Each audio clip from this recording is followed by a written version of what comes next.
Hi guys, Ben from BensGameTime here, and the Game Boy line of handhelds was simply amazing. From 1989 to 2005, these were the best way to play games on the go, with some amazing games. The original Game Boy only could play games in black and white, then the Game Boy Color finally added color, and finally wrapping things up with the Game Boy Advance, which had much more power behind it.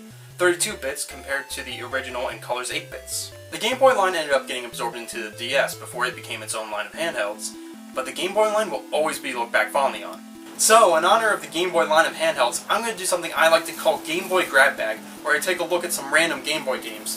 Up first, we've got Super Mario Land, one of the launch titles of the Game Boy.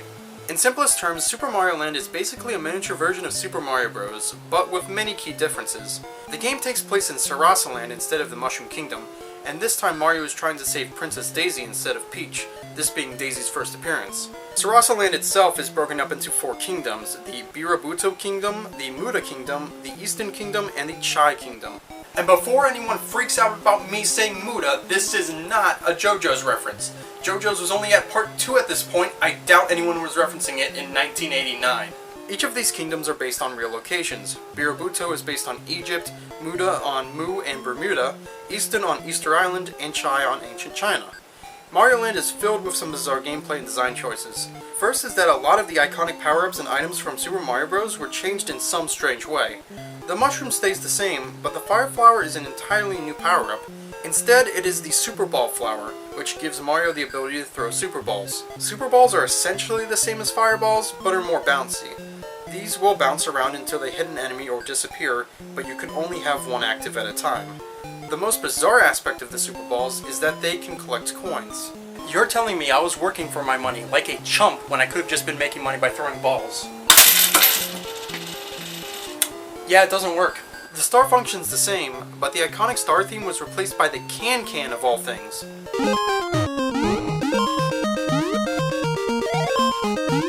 As for 1-ups, they got changed from mushrooms to hearts.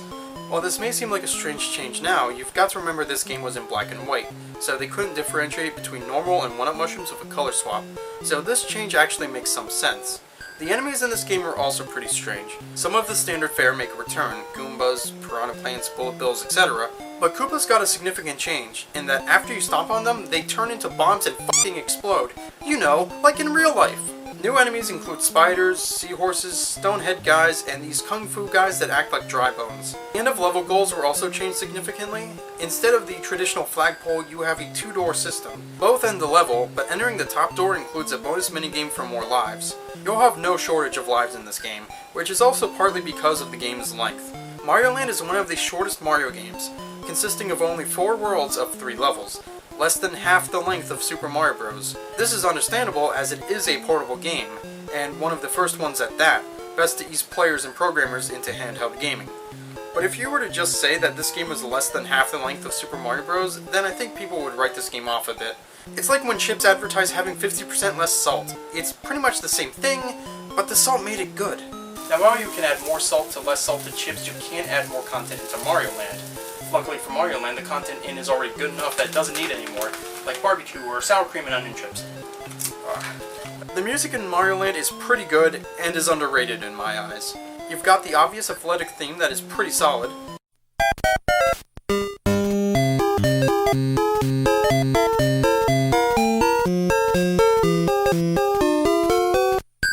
But you've also got the Eastern Kingdom theme.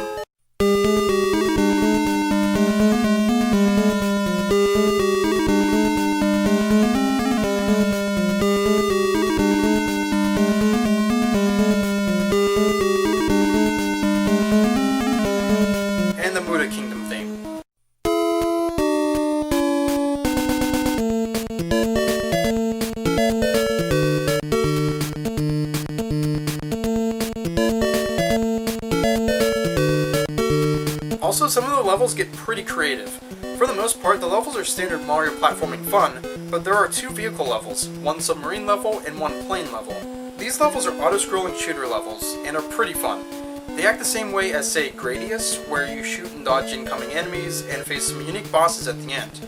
After beating the World 4 boss, you immediately face off against Tatanga, the space monster that kidnapped Daisy. The fight is pretty easy, as Tatanga's attacks are easy to dodge. Just keep shooting him and he'll be defeated. Daisy saved.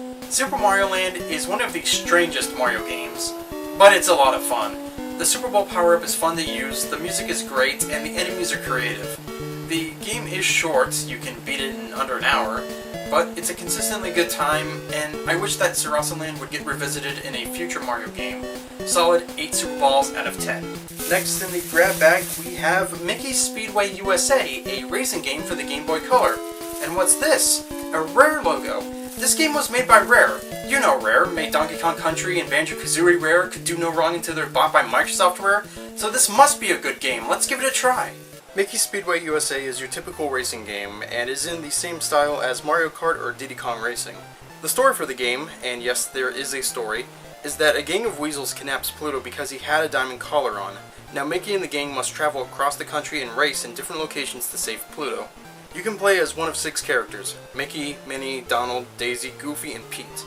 Gameplay-wise, the game is standard. You race in 5 Grand Prix consisting of 4 3-lap races. You can pick up items on the course and are awarded points based on where you finish. Whoever has the most points wins. Control-wise, this game is what it is. A accelerates and B brakes, but to use an item you need to press up on the D-pad. Now I get that the Game Boy Color is limited in the button department, but I think that select would have been a better option than up. Another problem I have with the game is that the racing just isn't good. You've got a very tight window because of the Game Boy's small screen, so you can't really see what's coming up next. The game tries to compensate with the heads-up display showing any upcoming turns, but it only shows direction, so you still need to react to the tightness of the turn on the fly. Items are what you'd expect: speed boost, projectiles, and a shield, but the worst part of the game is that it's almost impossible to catch up.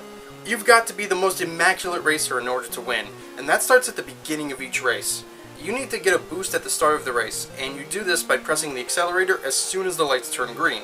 If you don't get this boost, you've pretty much already lost, as the other 3 you're against will get the boost.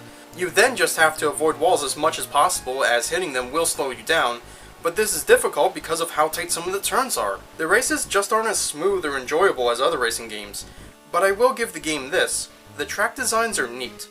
The tracks will closely resemble the places you're racing in, and include jumps and tunnels. Like in the Grand Canyon race, you jump the Grand Canyon, which is cool. Speaking of locations, there's a healthy mix. You've got major cities like San Francisco and Seattle, locations like the Grand Canyon, Yosemite, and Indianapolis Motor Speedway. But then you have tracks based on entire states like Texas or Montana, a place where no one lives.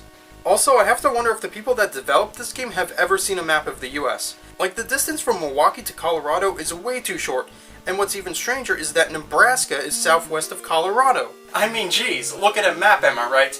I mean, do they really think that Colorado is where Iowa should be, son of a bitch? I really hate the Boston track. The turns are all sharp 90-degree turns. You're gonna hit the walls a lot. Alright, we're on the last Grand Prix, just gotta race through the Smoky Mountains and then Florida? Alright, that's it. I fucking draw the line at Florida. The tracks may be cool at times, but the racing is just bad. It is not a fun game. There is a Nintendo 64 version of this game, and you know what? That version is probably way better than this one, and this is just a bad port. I give this game 0 Grand Prix out of 5, only because Pittsburgh wasn't featured in the game, and instead they choose to include Montana, and even worse, Florida. Okay, next is Stuart Little for the Game Boy Color. Stuart Little was one of my favorite movies as a kid, and I remember playing this game when I was really young, so hopefully it holds up. Stuart Little, or Stuart Little: The Journey Home as reads the game's full title, is a game based on the movie of the same name. The game pretty much follows the movie beat for beat, with both basic platforming gameplay and vehicle levels. At the beginning of each of the platforming levels, George will give Stuart a tip, but the Game Boy Color's resolution does him no favors. He looks like a smoker that's ready to drop dead. Hey Stuart, you need to move on. I've been dead for 3 years. The game is only 8 levels long, 4 platforming levels and 4 vehicle levels, and the game is embarrassingly easy. The first level has you collect 10 socks because it's laundry day, but there are no enemies anywhere. The only obstacle is that in some doorways, Snowball will swipe his paw at you. You just run to the right, go down some stairs, run left, and you're done. The second level at least has enemies, as it takes place in the model Old West town, but you have no way to defend yourself.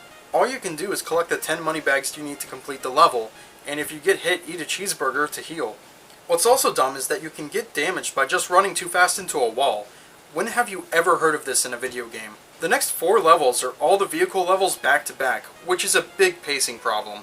But what's even worse is that all these levels are exactly the same. whether it's the boat race, a car race, or riding on Stuart's suitcase. You just need to collect either 10 wind fans or 10 wrenches. And this is the main problem with this game. Every level just has you collect 10 of something and uses that to replace any meaningful gameplay.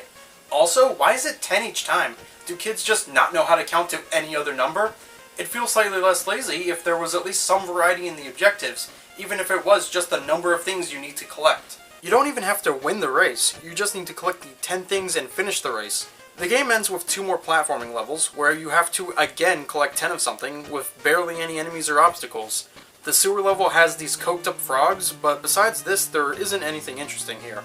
Stuart Little gets home, everyone's face looks ironed out, and that's the game. Stuart Little The Journey Home is just a lazy game.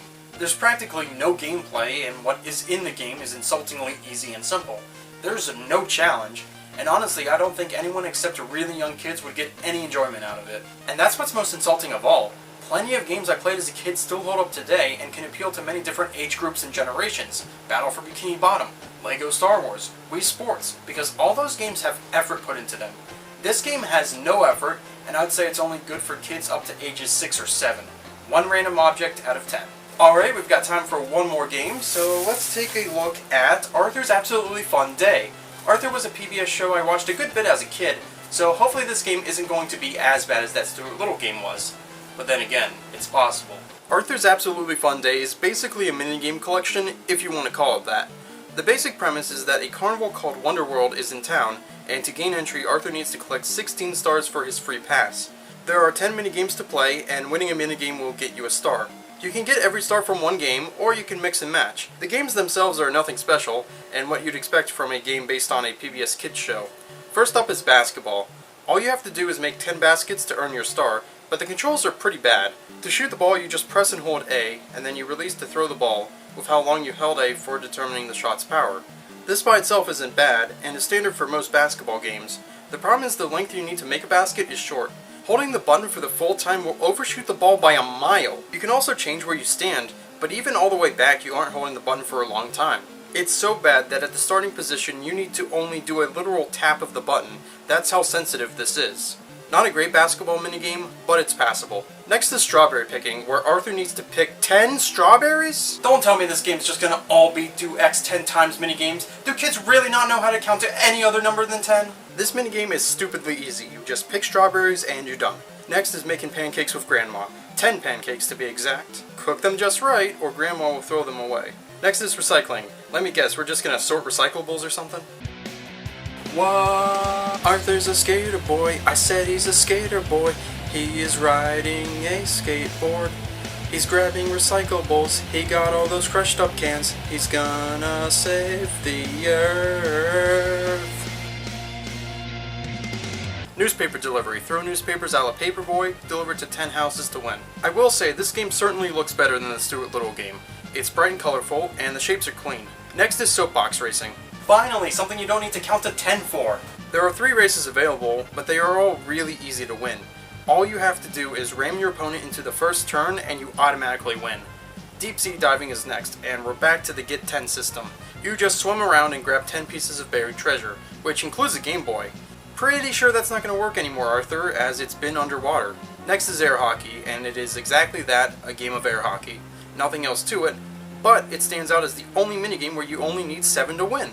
The last 2 minigames are literally the same game. One is sorting candy based on their color, and the other is sorting books at the library based on their color. Oh, and you've got to do each 10 times. But after all that not at all hard work, we finally get access to Wonderworld, and it sucks. Wonderworld is just a bunch of extra minigames. Dunk tank, skee ball, hot air balloon race, test your strength, and bumper cars. These minigames are just an underwhelming reward. Like, at least let me ride the roller coaster or Ferris wheel. Arthur's Absolutely Fun Day is not all that fun. The minigames are all easy and simple, but I'll at least give credit that the minigames are actual games and there's a little variety to them. Good for young kids, but not anyone else. 3 cans out of 10? Well, that's all for the Game Boy grab bag. We played a good game and a few bad ones, but hey, maybe we'll revisit the grab bag and hopefully play some more good games.